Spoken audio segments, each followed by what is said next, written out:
Long ago, in a quiet village surrounded by mountains, lived a young man named Marco. From the outside, he had everything: family, health, and a beautiful home. But inside, his heart was restless. Nights passed without sleep, days without joy.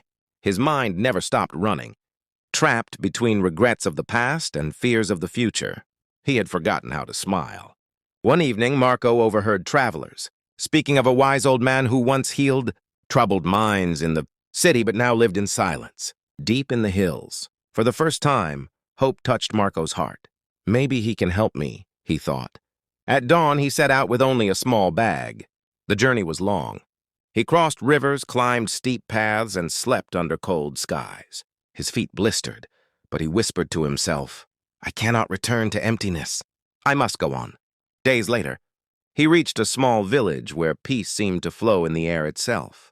And there, on a wooden porch wrapped in flowers, sat the old man, calm and glowing with quiet strength. Marco bowed and pleaded, "Grandfather, my mind is restless. I am haunted by my past, afraid of my future. Please help me find peace." The old man smiled gently.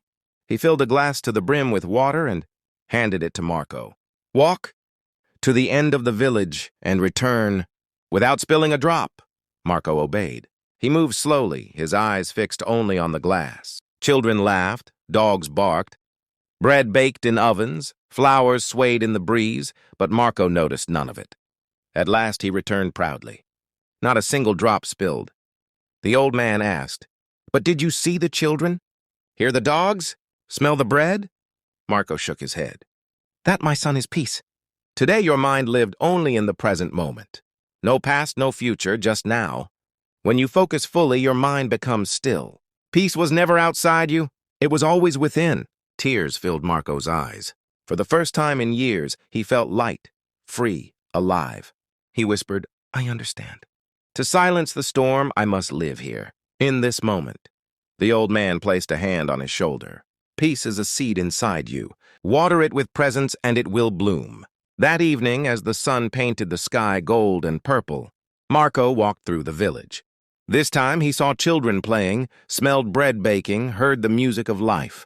And for the first time in years, he smiled.